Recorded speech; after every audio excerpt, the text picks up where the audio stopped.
दूसरा क्वेश्चन को लेकर चलेंगे। रासायनिक समीकरण को संतुलित करना।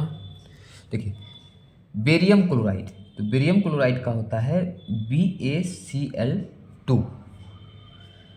एल्युमिनियम सल्फेट का रासायनिक सूत्र होता है Al2SO4 का होल 3 प्लस बेरियम सल्फेट का होता है BaSO4 प्लस एल्युमिनियम क्लोराइड का होता है AlCl3। सबका सबसे पहले हम क्या किए, रासायनिक संकेत लिखे। रासायनिक संकेत लिखना ही पड़ेगा। अभी ये असंतुलित है, अब इसको हमको संतुलित करना है, तो दोबारा लिखते हैं BaCl2 प्लस Al2SO4 का whole 3 barium sulphate plus aluminium chloride. तो किस तरीका से इसको अब बैलेंस करेंगे, तो कोई भी यौगिक के किसी भी परमाणु को उठाते हैं, तत्व के परमाणु को उठाते हैं। अब जैसे देखिए क्लोरीन, क्लोरीन कितना है 2, यहाँ पे क्लोरीन कितना है 3, तो कहीं से भी उठा सकते हैं। या SO4 कितना है 3 है, इधर कितना है SO4 1, यानी SO4 सल्फेट है, SO4 एक समूचा है, इधर 3 है, इधर कितना 1, तो कोई भी चीज़ को उठा सकते हैं। मान लीजिए क्लोरीन से ही स्टार्ट करते हैं, तो क्लोरीन यहाँ पे 2 है और यहाँ पे 3 है, तो बैलेंस करना, बराबर करना, तो कैसे बराबर होगा, तो इस क्लोरीन के परमाणु से इस यौगिक को मल्टीप्लाई, इस क्लोरीन के परमाणु से इस यौगिक को मल्टीप्लाई। ऐसा करने से क्या हुआ, क्लोरीन दोनों जगह दोनों तरफ बराबर हो गया। 2 3 जा 6 और 3 2 जा 6, इस तरीका से क्लोरीन जो है बराबर हो गया।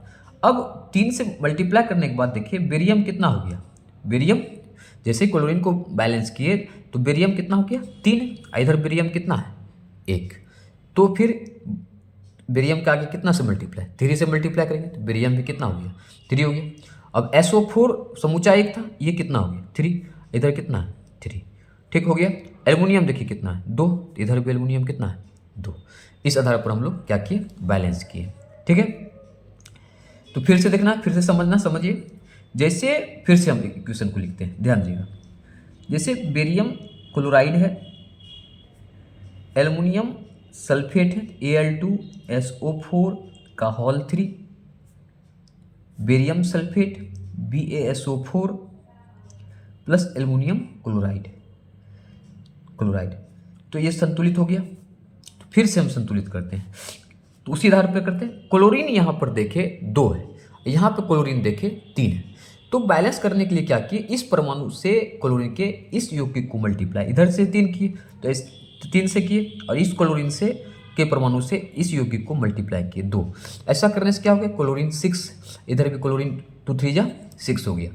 क्लोरीन तो बराबर हो गया, लेकिन बेरियम यहाँ पे बढ़ गया कितना 3, तो इधर बेरियम कितना है 1, तो इसके आगे भी 3 से क्या किया मल्टीप्लाई, तो बेरियम कितना हो गया 3। और SO4 समूचा 1, तो इधर 1 था, 3 से मल्टीप्लाई किया तो पूरा 3 हो गया, इधर भी कितना 3 ही है। एल्युमिनियम 2, और एल्युमिनियम इधर भी कितना हो गया 2, तो इस आधार पर क्या हो गया, बैलेंस हो गया। चलिए तीसरा देखते हैं। तो धीरे धीरे समझना है, इसको प्रैक्टिस भी करना है, और जब तक एग्जाम अभी टाइम है तो जो भी चैप्टर है अपना एकदम प्रैक्टिस में रहिए, ध्यान दीजिए।